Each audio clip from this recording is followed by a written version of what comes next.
Good morning. आज हम हमारे नए टेस्ट पेपर का सॉल्यूशन बनाएंगे। हमारा जो टेस्ट फॉर्म नंबर है वो हमारे पास है 024528। ये हमारे पास आरआरबी का एग्जाम है जिसमें हमारे पास मैथ्स के टोटल 35 क्वेश्चंस आते हैं।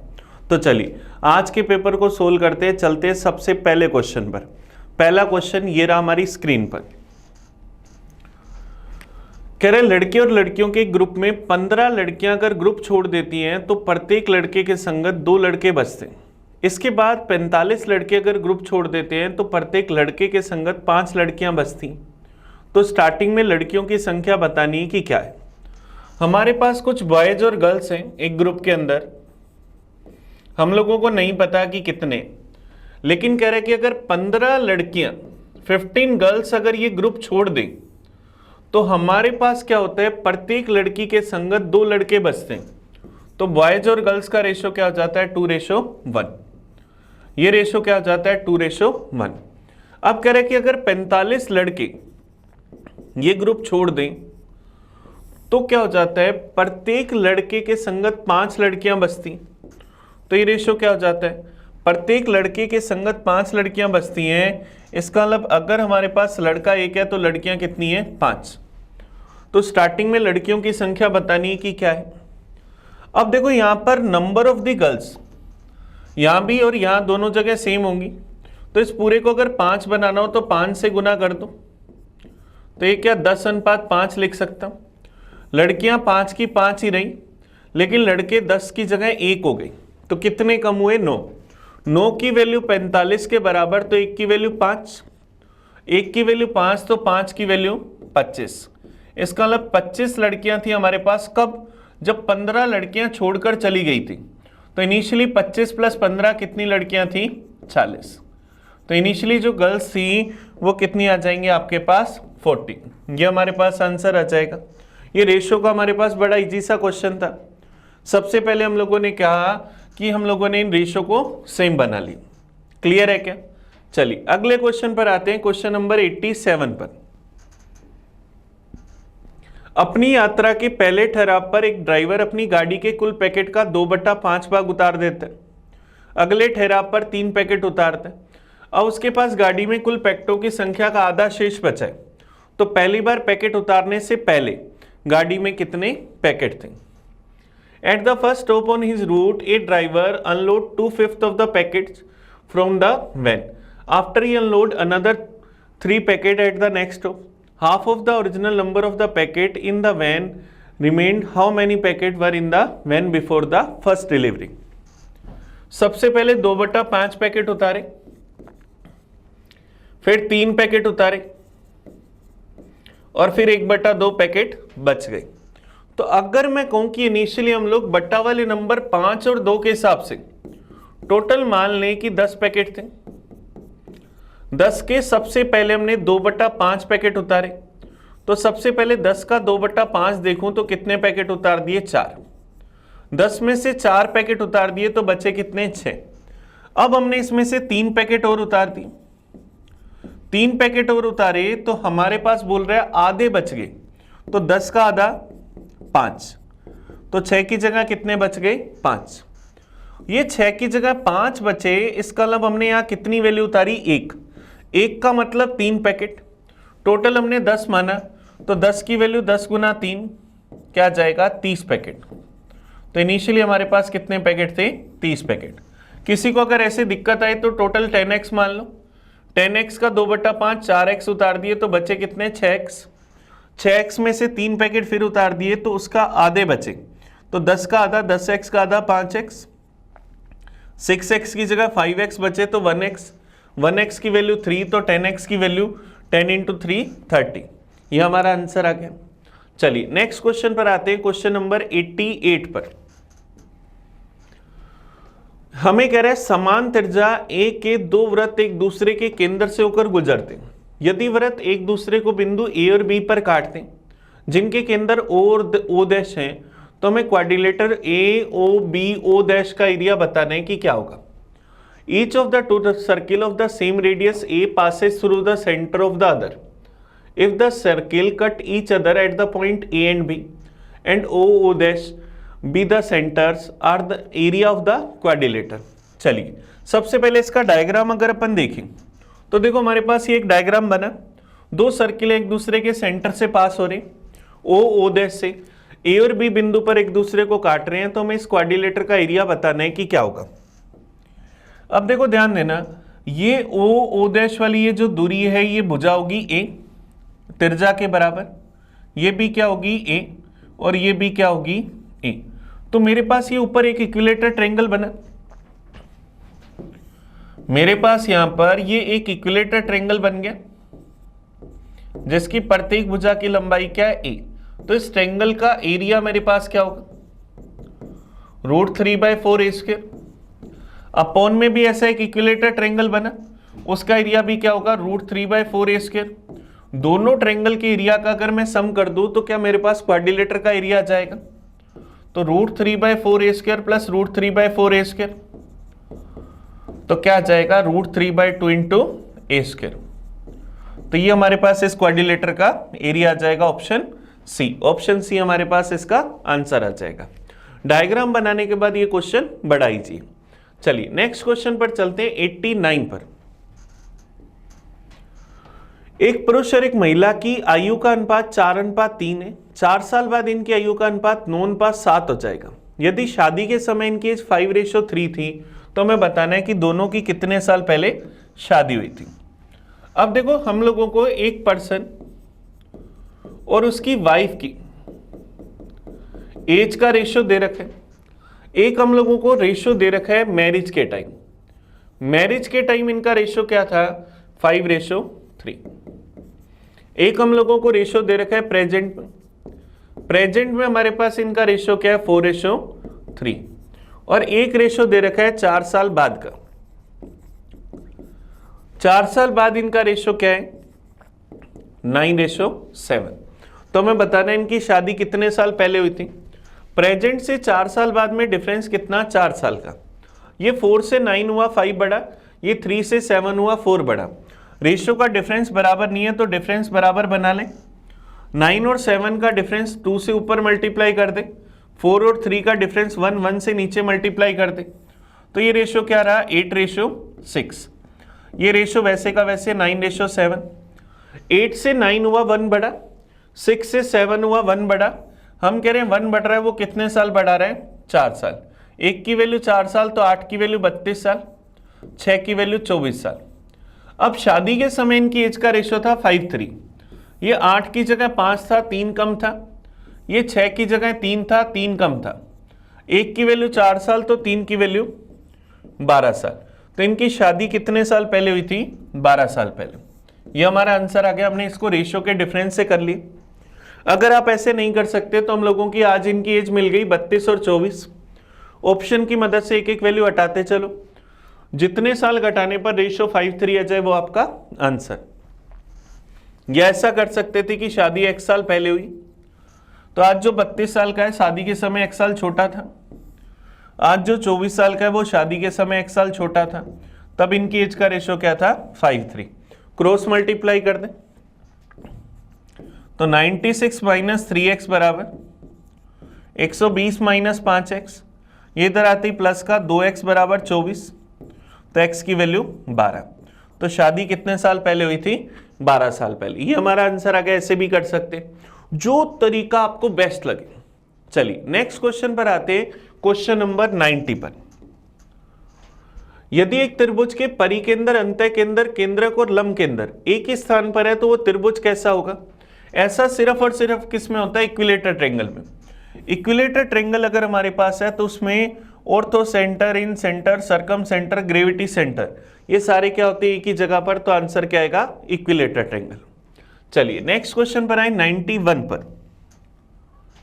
किसी व्यक्ति का बस से आगरा से अलीगढ़ के मध्य किराया 420 रुपए तथा इन समान स्थानों के मध्य ट्रेन से एक व्यक्ति का किराया 2 व्यक्तियों के द्वारा बस के किराए का 3/4 के बराबर है।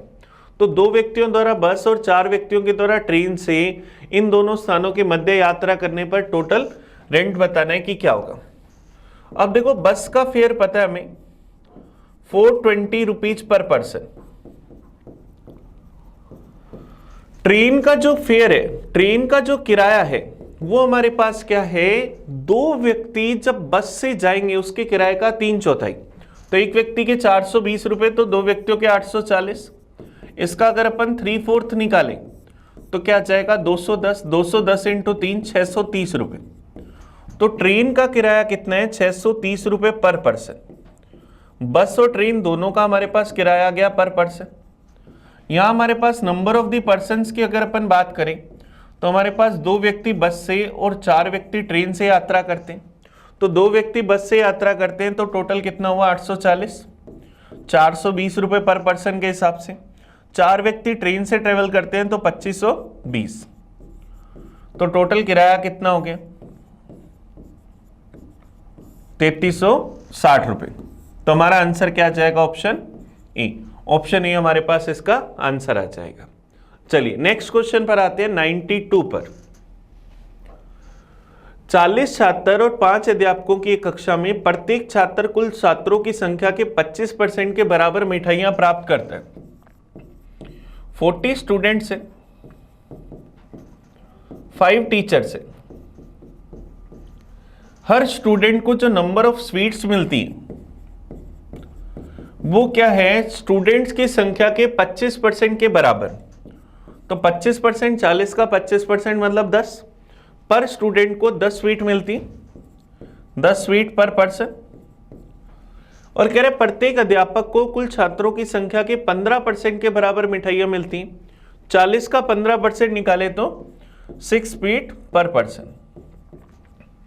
तो हमें बताना है कि उपलब्ध मिठाइयों की संख्या ज्ञात करें। हमें टोटल मिठाइयां बतानी। 40 स्टूडेंट है, पर स्टूडेंट को 10 स्वीट्स मिली तो टोटल स्वीट्स 400। 5 टीचर हैं, पर टीचर को 6 स्वीट्स मिली तो टोटल मिली 30। तो कितनी स्वीट्स मिल गई 430। तो मिठाइयों की संख्या कितनी है 430। ये हमारा आंसर आ गया 92 का। चलिए 93 पर चलते। Mayur weight twice as much as Shweta. Shweta weight is 60% of Deepika's weight. Rakesh weight is 50% of Vikas weight. Vikas weight 190% of Mayur's weight. Which of these people weight the least? हमें सबसे कम वाले wait वाला व्यक्ति बताना है कि क्या होगा। जब भी परसेंटेज में एक से ज्यादा रिलेशन दिए जाते हैं तो स्टार्ट करते हैं हमेशा लास्ट लाइन से। तो लास्ट लाइन से अगर स्टार्ट करें तो विकास वेट 190% ऑफ मयूर्स वेट। अगर हम कहें कि मयूर का वेट 100 है तो विकास का जो वेट होगा वो इसका कितना है 190%। इसका मतलब कितना है 190। विकास का वेट कितना है 190। Rakesh weight is 50% of Vikas wait.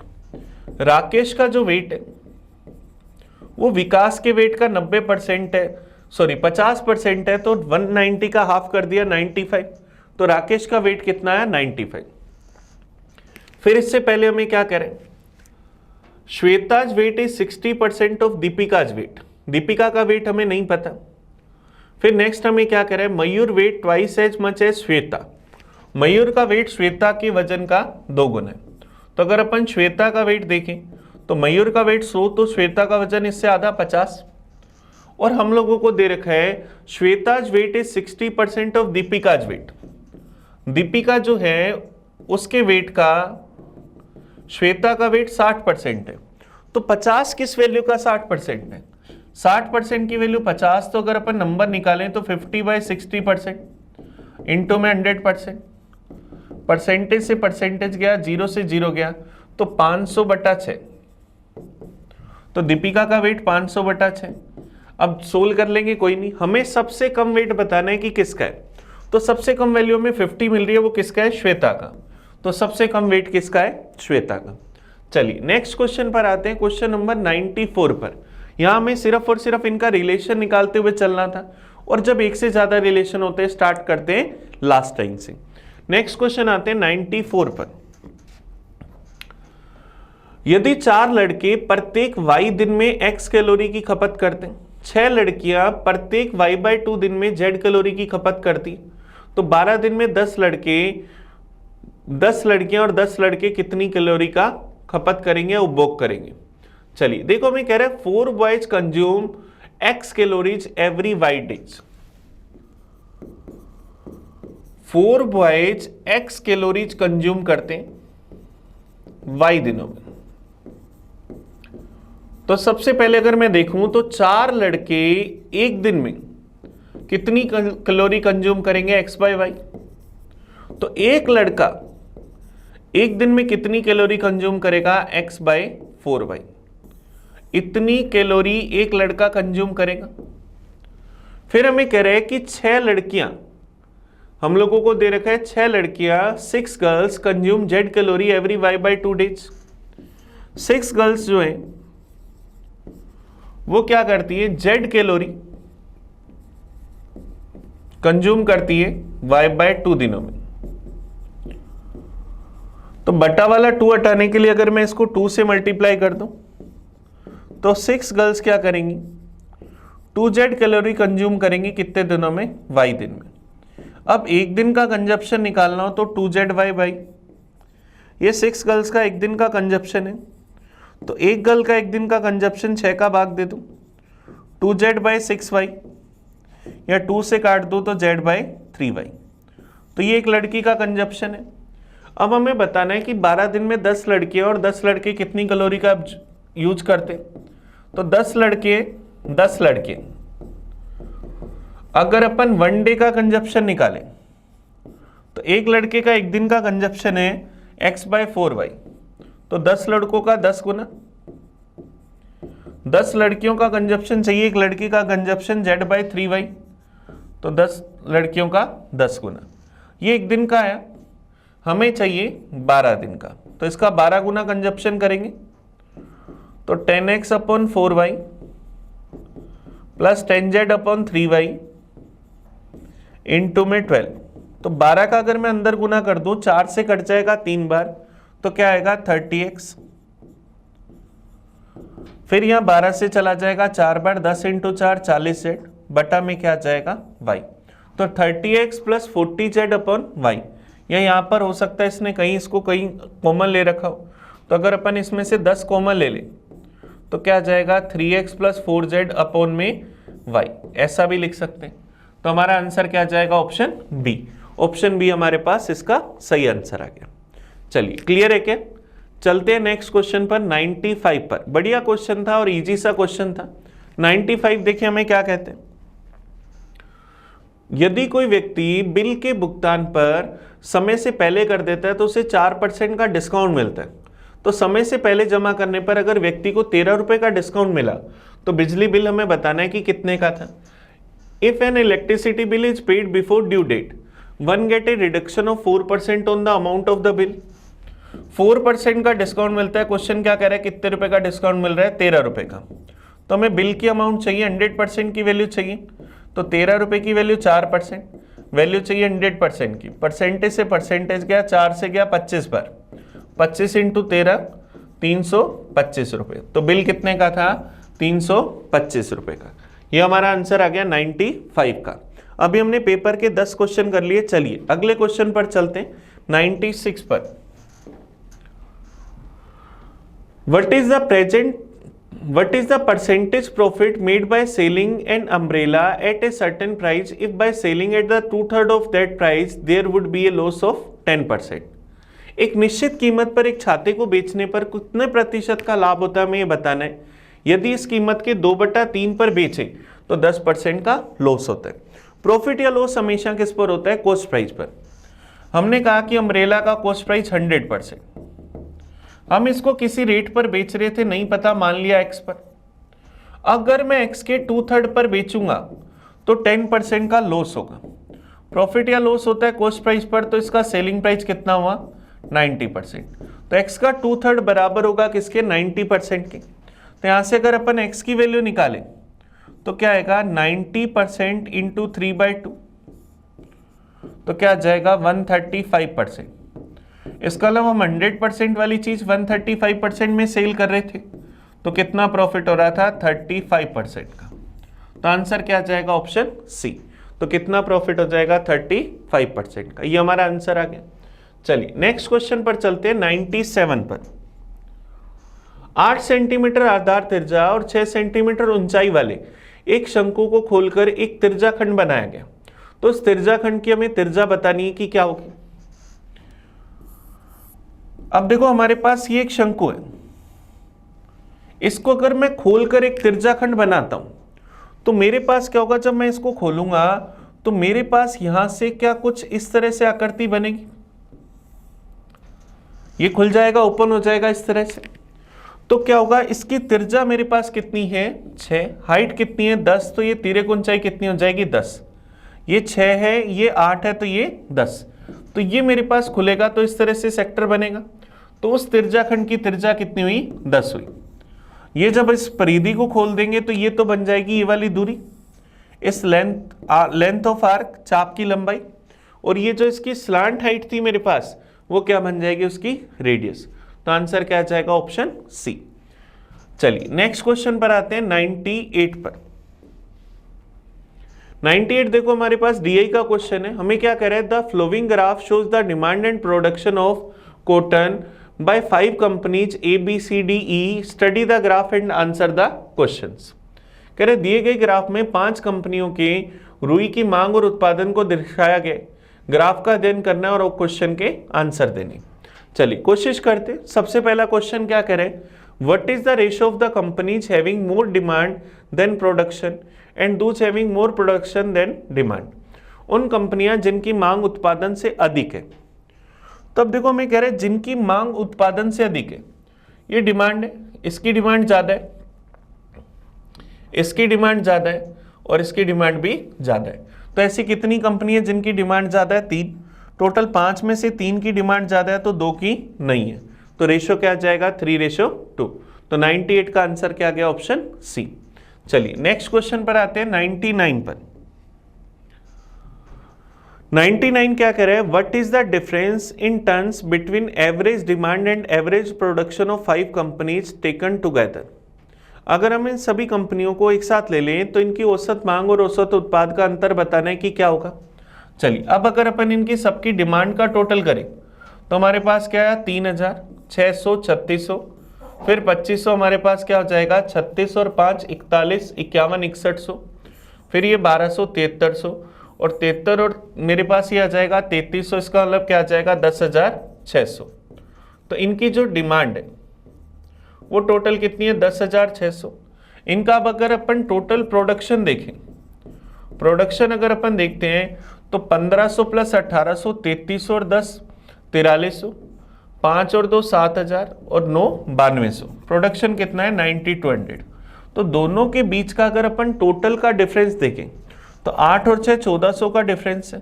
अब टोटल 1400 का डिफरेंस है तो एवरेज क्या होगा 1400/5, क्योंकि 5 ही कंपनी है, तो 1400/5 क्या आ जाएगा 280। तो कितना अंतर आ जाएगा 280 टन्स का, क्योंकि ये वैल्यू हमें सब लोग टन्स में दे रखी है, क्योंकि कुछ भी मेंशन नहीं है तो बाय डिफॉल्ट अपन इनको टन में लेकर चलेंगे। तो आंसर क्या आ जाएगा 280। क्लियर है क्या? बस हमने इनकी टोटल डिमांड निकाल ली, टोटल प्रोडक्शन निकाल लिया, उनका डिफरेंस निकालकर उसका एवरेज निकाल लिया। हम पहले भी एवरेज निकालकर डिफरेंस निकाल सकते थे, पर उसमें टाइम ज़्यादा लगता। नेक्स्ट देखिए question number 100। The production of company D is how many time of the production of company A. Company D का उत्पादन कंपनी के उत्पादन का कितने गुना है? तो डी का प्रोडक्शन अगर अपन देखें तो 27 है, ए का प्रोडक्शन अगर अपन देखें तो कितना है 1500। तो हमें क्या बताना है, कंपनी डी का उत्पादन ए के उत्पादन का कितने गुना है? तो 2700 1500 का कितने गुना है 2700/1500 गुना, 2 0 से 2 0 कैंसिल, 5 से क्या 9/5, 9/5 का मतलब 1.8। तो आंसर क्या आ जाएगा ऑप्शन ए 1.8 गुना। चलिए नेक्स्ट क्वेश्चन पर आते हैं 101 पर। The demand of company B is what percent of the demand for the company C. Company B की मांग कंपनी सी की मांग का कितना परसेंट है? बी की मांग है 600, सी की डिमांड है 2500।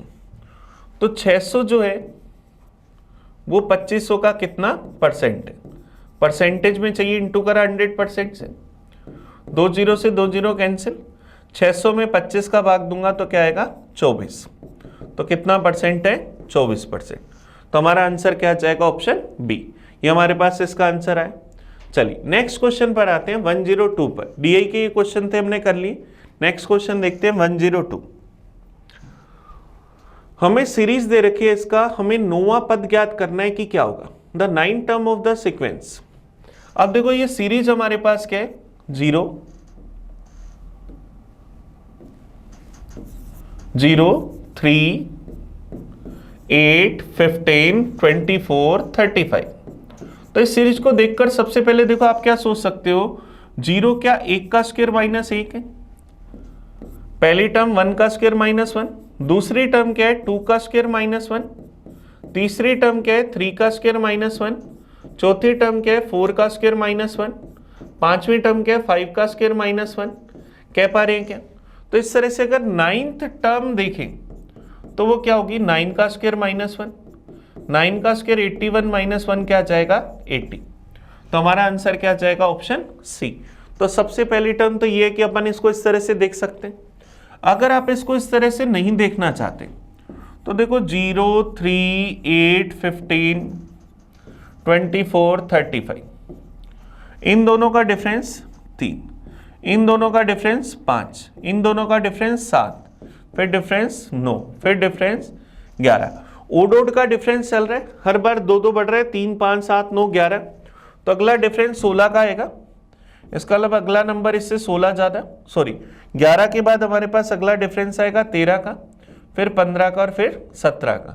तो हर बार नंबर इतना इतना बढ़ता चलेगा। तो अपन इसमें ये ऐड कर दें तो मेरे पास यहाँ से क्या बन जाएगा 80, यहाँ से भी क्या बन जाएगा 80। तो आंसर क्या आएगा सी। चलिए नेक्स्ट क्वेश्चन पर आते 103 पर। The pair of the equations has, हमें बताना है कि इसमें से क्या है। हमें समीकरण के युग्म दे रखे 3 की पावर x प्लस वाई बराबर है 81 की। तो 81 को क्या हम 3 की पावर 4 कह सकते हैं? तो इसको कंपेयर करें तो x प्लस वाई बराबर किसके आ जाएगा 4 की। फिर नेक्स्ट हमें दे रखे 81 की पावर x माइनस वाई बराबर 3 की। तो 81 को हम क्या 3 की पावर 4 लिख सकते हैं? तो क्या जाएगा 3 की power 4 into x minus y बराबर किसके आया 3 की पावर 1 के। 3 लिखो या 3 की पावर 1, तो क्या जाएगा 4 इंटू एक्स माइनस वाई बराबर 1। तो x माइनस वाई क्या जाएगा 1/4। तो x minus y 1/4, x plus y 4 है। तो x का मान क्या होगा, दोनों के टोटल का आधा। तो 4 प्लस 1/4 प्लस 2, तो ये मेरे पास क्या जाएगा 4 चौक 16, 17/4/2। तो x का मान 17/8, y का मान दोनों के डिफरेंस का आधा। तो ये क्या जाएगा 15/4 अपॉन में 2, 15/8। तो क्या हमारे पास ऐसा कोई ऑप्शन है? नहीं, ऐसा कोई ऑप्शन नहीं है। तो क्या आएगा, इनमें से कोई नहीं, कोई हल नहीं है। ये तो हो नहीं सकता क्योंकि हमने हल निकाल लिया, x और y के मान आ गए। ये x और y दो भी नहीं है, ये भी नहीं है। तो आंसर क्या है, इनमें से कोई नहीं, नन ऑफ दीज। चलिए नेक्स्ट क्वेश्चन पर आते हैं 104 पर। जब किसी संख्या का 1/7 उस संख्या से स्वयं से घटाया जाता है तो वह संख्या जो है वो क्या मान देती है, त्रिभुज के तीनों कोनों के योग के बराबर। तो वह संख्या क्या है? तो अगर अपन ने माना कि नंबर कितना है 7, माना हमारा जो नंबर है वो हमने कितना माना 7। तो 7 का 1/7 अगर अपन ने इसमें से 1 घटाया तो हमारे पास क्या आया 6। वो मेरे पास त्रिभुज के तीनों कोनों के योग के बराबर, इसका मतलब 180। 6 का मान 180 तो 1 का मान 30, तो 7 का मान 7 गुना 30 210। तो हमारा नंबर क्या था 210। ये हमारा आंसर आ जाएगा 104 का। नेक्स्ट चलते हैं 105 पर। अर्धवृत्त में बने वर्ग के क्षेत्रफल का समान त्रिज्या वाले वृत्त में बने वर्ग के क्षेत्रफल से अनुपात बताना है कि क्या होगा। अब देखो हमें सेमी सर्किल में क्या करना है, एक स्क्वायर बनाना है। फिर हम लोगों को क्या करना है, एक सर्किल में एक स्क्वायर बनाना है सेम रेडियस का। चलिए ये हमारे पास आया। फिर अपन यहां पर क्या करें, एक सर्किल और बना ले।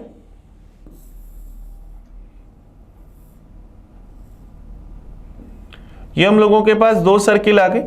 अब मुझे दूसरा सर्किल सिर्फ सेमी सर्किल लेना है। एक सर्किल को मुझे सिर्फ सेमी सर्किल लेना है, तो मैं इस तरह से ये सेमी सर्किल बना लेता हूं। अब देखो ये पहला सेमी सर्किल है और मुझे क्या करना है, इसके अंदर क्या करना है, वर्ग बनाना है। तो आप चाहो तो ये नीचे वाला पोर्शन नहीं क्लियर कर सकते। अगर मैं इसमें यहां पर ये एक स्क्वायर बना लूं और दूसरा हम क्या करें, हमारे पास ये जो बड़े वाला सर्किल है इसके अंदर अगर अपन एक स्क्वायर बना लें, तो हमें क्या करना है, दोनों के एरिया का रेशियो बताना है कि क्या होगा।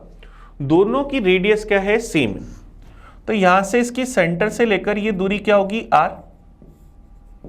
ये अगर स्क्वायर की भुजा a थी तो ये मेरे पास आधी दूरी होगी, ये a/2 होगी, ये a होगी और ये क्या होगी, r।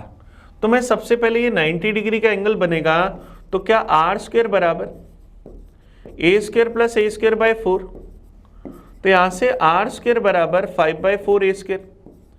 तो यहां जो स्क्वायर बना उसकी अगर a² की वैल्यू निकालूं तो वो क्या 4/5r²।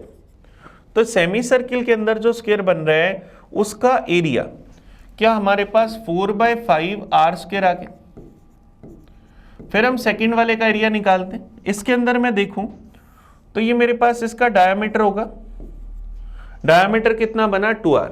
ये 2r बना तो इसकी भुजा क्या होगी, √2r, 2r/√2। ये भुजा अगर √2r हुई तो इसका एरिया क्या होगा, √2r का स्क्वायर। तो क्या आ जाएगा, 2r²। दोनों का हमें रेशियो चाहिए, r² से r² कैंसिल, 2 से चला जाएगा 2 टाइम, तो 2/5 रेशियो में 1 या 2/5। तो दोनों के एरिया का रेशियो क्या गया, 2:5। ये हमारा आंसर आ जाएगा ऑप्शन सी। क्लियर है क्या। चलिए नेक्स्ट क्वेश्चन पर आते हैं, क्वेश्चन नंबर 106 पर। 105 हमारे पास अच्छा क्वेश्चन है, दो डेरिवेशन हो गए हमारे पास। सेमी सर्किल के अंदर अगर स्क्वायर बने तो उसकी मेरे पास भुजा क्या होगी या उसका एरिया क्या होगा, और सर्किल में बने तो क्या होगा। चलिए नेक्स्ट क्वेश्चन पर आते हैं 106 पर।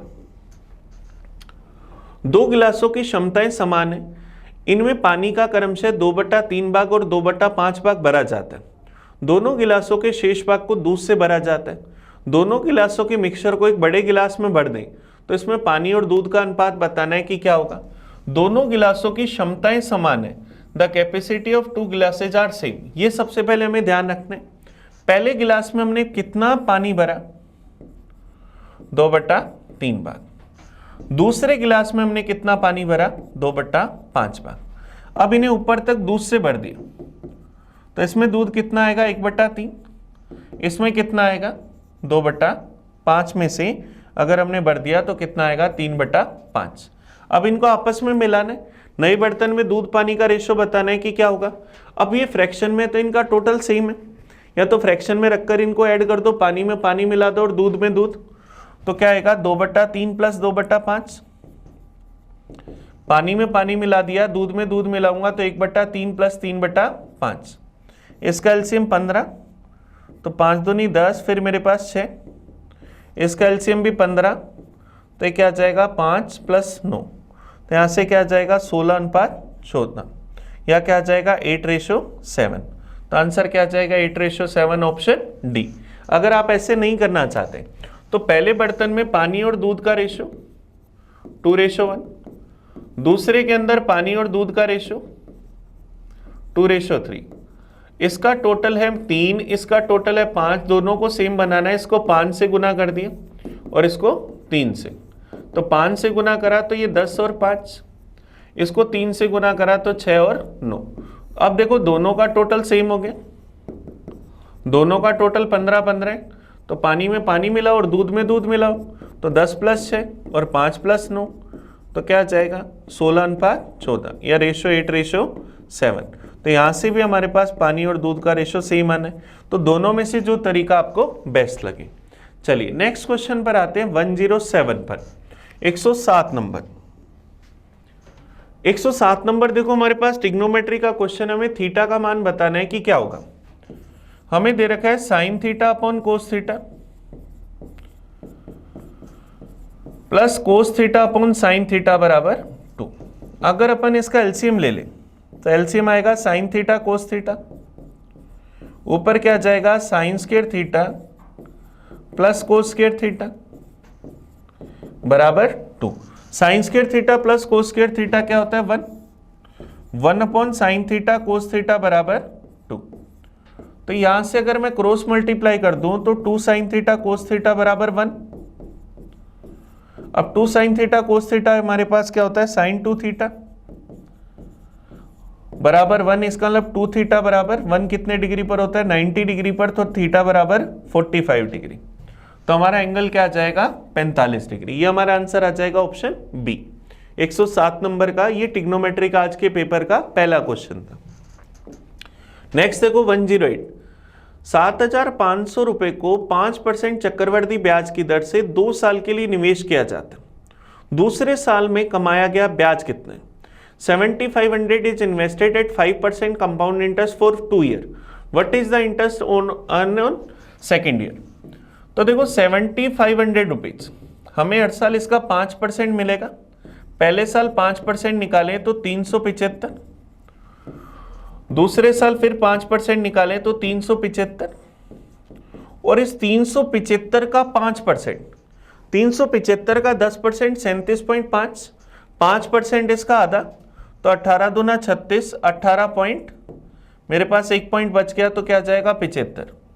तो क्या आ जाएगा 393 रुपये 75 पैसे। तो आंसर क्या आ जाएगा ऑप्शन सी। और देखो इसके नियर बाय एक ही ऑप्शन है 375 से बड़ा, तो आप डायरेक्ट भी 393 रुपये 75 पैसे सिलेक्ट कर सकते हो। नेक्स्ट चलते हैं क्वेश्चन नंबर 109 पर। हमें इसमें क्या करना है, x का मान बताना है कि क्या होगा। चलिए सोल्व कर लेते हैं इसको, थोड़ा इजी सा क्वेश्चन है ये। 4x अपॉन में 1 प्लस 1 अपॉन में 1 plus x upon 1 minus x. हमेशा इस तरह के क्वेश्चन को स्टार्ट करते हैं लास्ट वाले डिवाइड से। तो यहां से अगर मैं एलसीएम ले लूंगा तो एलसीएम मेरे पास यहां से क्या आएगा 1 माइनस एक्स, उसको मैं ऊपर लिख देता हूं। अपॉन में क्या आएगा 1 माइनस एक्स प्लस एक्स, तो ये एक्स से एक्स कट जाएगा। अपॉन में 1 लिखो चाहे नहीं लिखो कोई फर्क नहीं पड़ेगा। तो 4x अपॉन में 1 प्लस 1 क्या बना 2 माइनस एक्स बराबर 2, 2 से गया 2 बार, तो 2x बराबर क्या आया 2 माइनस एक्स। ये x इधर आते ही प्लस का, तो 3x बराबर 2, तो x की वैल्यू क्या आई 2/3। तो x का मान 2/3, ये रहा हमारा आंसर ऑप्शन ए। डायरेक्ट हमारे पास आ गया। बस इसको लास्ट स्टेप से यहां से सोल्व करना स्टार्ट करते। चलिए नेक्स्ट क्वेश्चन पर चले 110 नंबर पर। 3 बिंदु एक समबाहु त्रिभुज बनाते हैं, तो हमें थीटा का मान बताना है कि क्या होगा। समबाहु त्रिभुज का मतलब हमारे पास क्या इक्विलेटर ट्रायंगल बनाते हैं। तो अगर मैं आपके सामने ये एक इक्विलेटर ट्रायंगल बना दूं,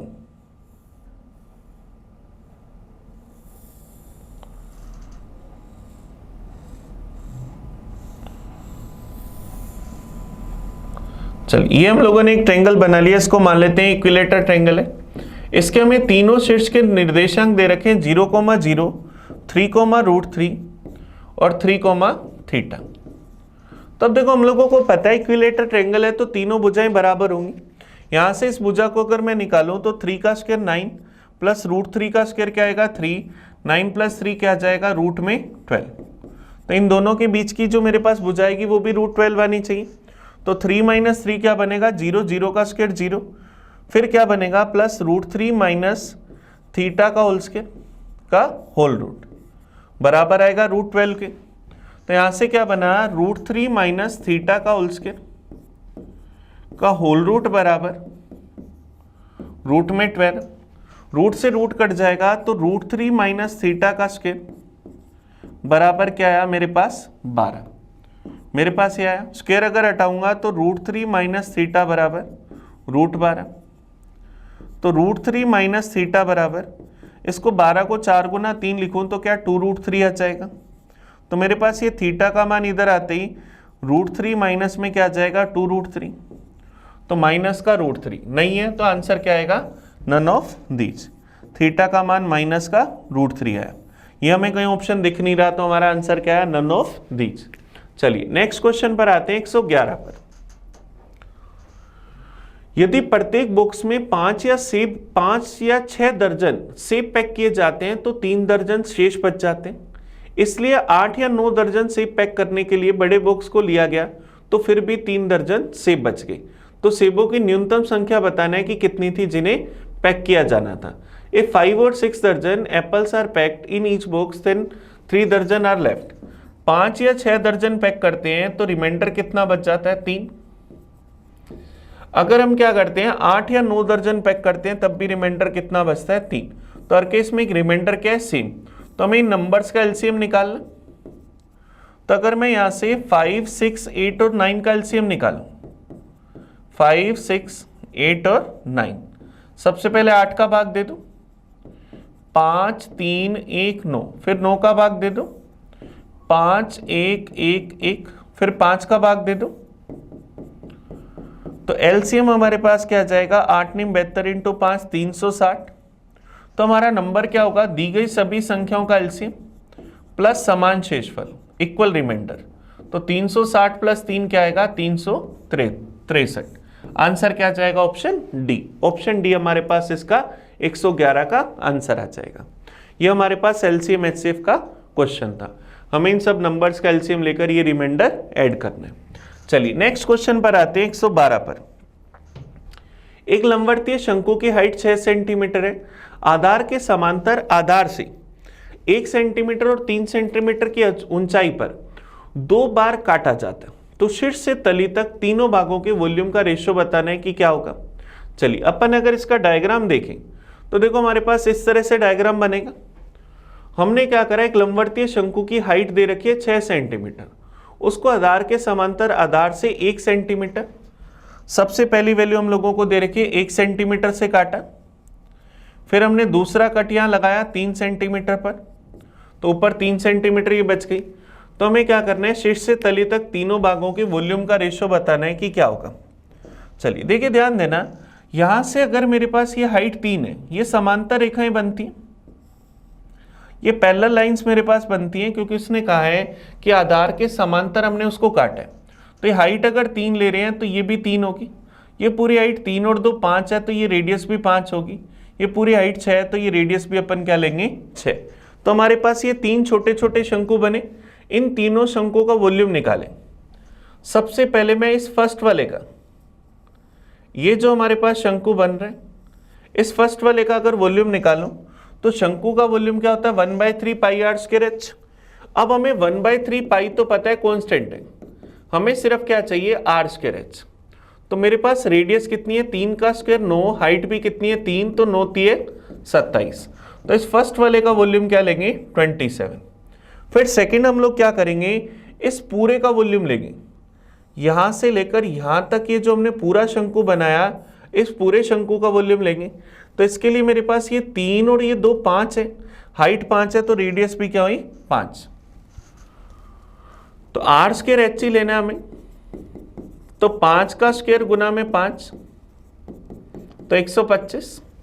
तो दूसरे वाले का जो वॉल्यूम है वो हमारे पास पूरे का कितना है? 125।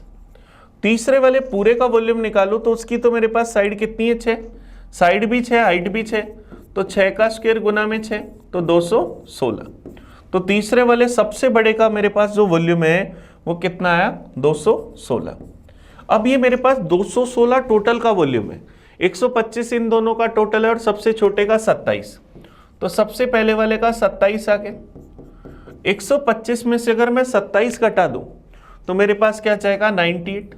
तो दूसरे वाला ये बीच वाला जो भाग है इसका वॉल्यूम कितना आया? 98।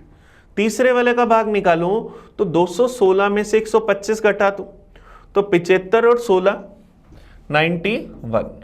तो तीसरे वाले भाग का वॉल्यूम 91। तो तीनों का वॉल्यूम 27, 98 और 91 ये हमारे पास आ गया। मेरे को अगर यहां से सेकंड वाले पार्ट का हिस्सा वॉल्यूम चाहिए, अगर मुझे सेकंड वाले पार्ट का वॉल्यूम चाहिए तो मैं क्या करूंगा? दोनों के टोटल में से फर्स्ट को घटाऊंगा, तो सेकंड वाले का 98। थर्ड वाले का अगर वॉल्यूम चाहिए तो तीनों के टोटल में से फर्स्ट और सेकंड का टोटल 125 घटाऊंगा तो 91। तो तीनों के वॉल्यूम क्या आ गए? 27, 98 और 91। ये हमारे पास आंसर आ गया। अब ये मैंने कहा कि ये रेडियस उसकी हाइट के बराबर क्यों होगी? क्योंकि ये ट्रायंगल इक्विलेटर मेरे पास ये समांतर रेखाएं बनी, तो ये क्या होंगे? सिमिलर होंगे, समरूप। और जब ट्रायंगल सिमिलर होते हैं तो इनकी भुजाओं का अनुपात बराबर होता है। चलिए नेक्स्ट क्वेश्चन पर आए। 113 पर हमें क्या दे रखा है? हमें कह रहे हैं the outer dimensions of a closed box are 12 centimeter by 10 centimeter by 8 centimeter. If the box is made of the wood 1 centimeter thick, then find the capacity of the box. हमें इस बॉक्स की capacity बतानी है। बाहर से हमें इसकी लंबाई, चौड़ाई, ऊंचाई 12, 10 और 8 सेंटीमीटर दे रखी है। धातु की जो मोटाई है वो हमें क्या दे रखी है, 1 सेंटीमीटर थिकनेस दे रखी है। तो देखो अंदर से लंबाई, चौड़ाई, ऊंचाई निकालें तो दो दो कम कर दें, क्योंकि एक इधर तो दो दो कम होगी। तो अंदर से लंबाई 10, चौड़ाई 8 और हाइट 6। तो हम यहां से अगर इसका वॉल्यूम निकालें कैपेसिटी, तो क्या होगा, लंबाई गुना चौड़ाई गुना ऊंचाई, तो क्या आ जाएगा 480 सेंटीमीटर क्यूब। तो हमारा आंसर क्या आ जाएगा, ऑप्शन बी। ऑप्शन बी हमारे पास इसका सही आंसर आ जाएगा। चलिए नेक्स्ट क्वेश्चन पर आते हैं 114 नंबर पर। एबीसी वास्तविक संख्याएं A cube plus B cube plus C cube बराबर है 3abc।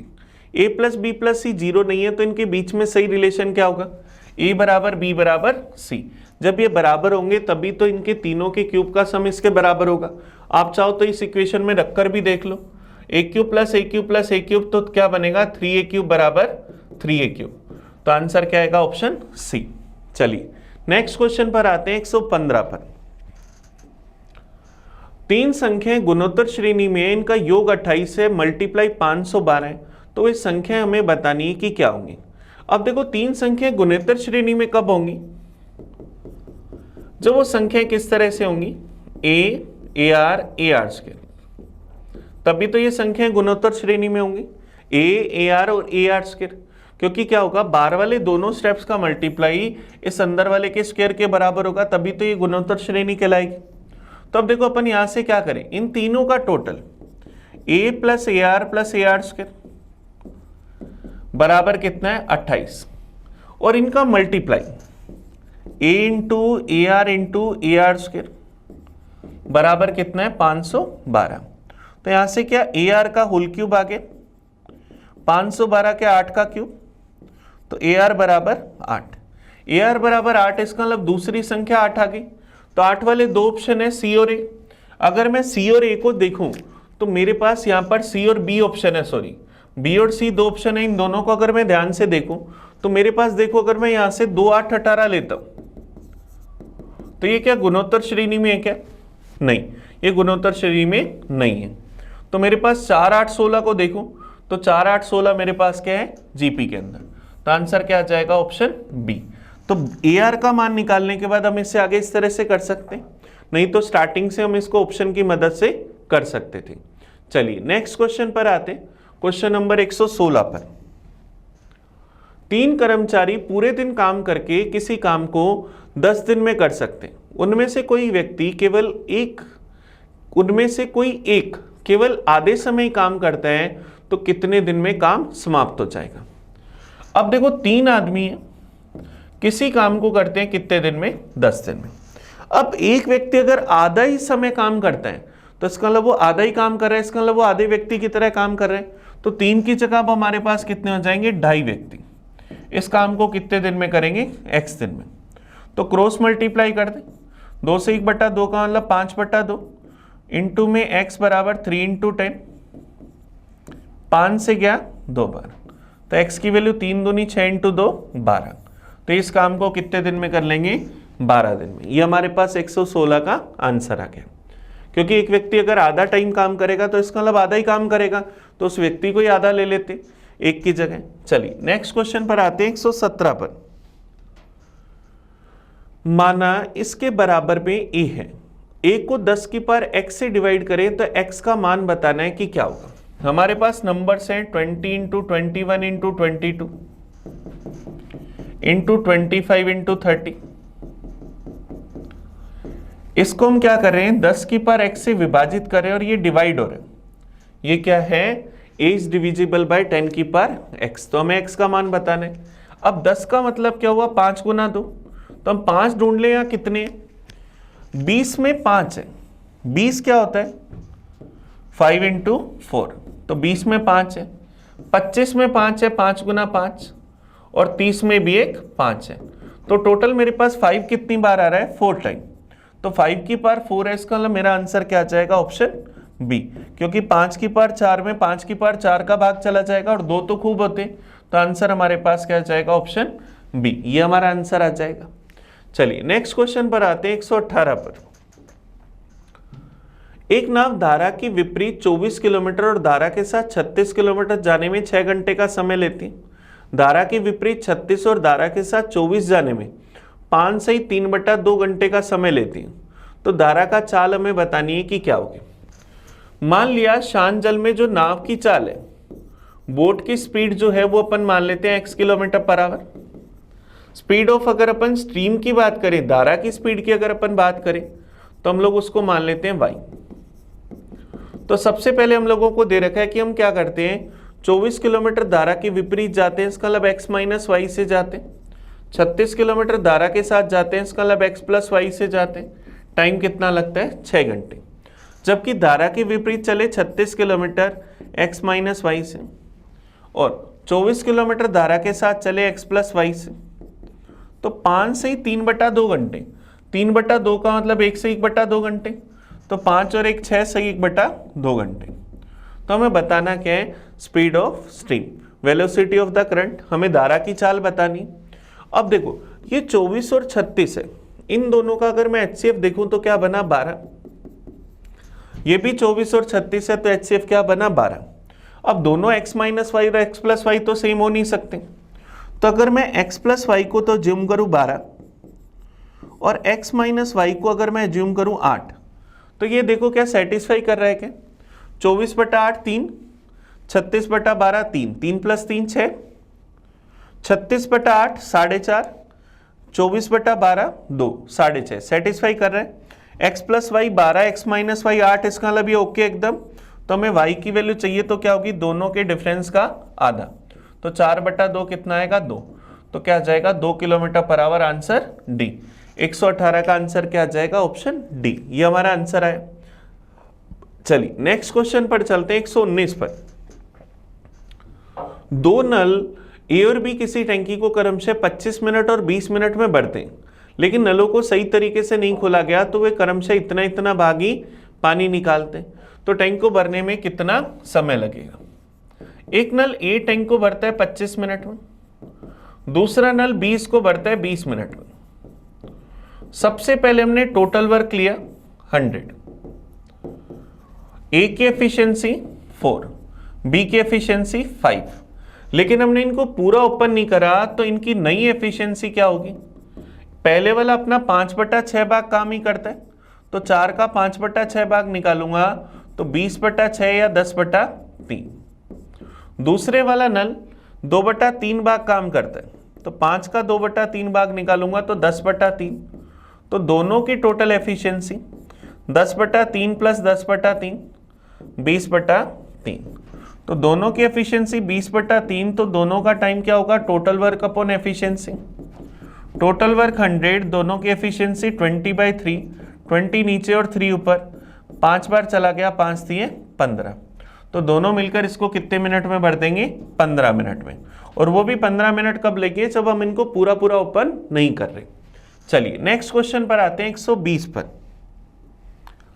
आज के पेपर का लास्ट क्वेश्चन।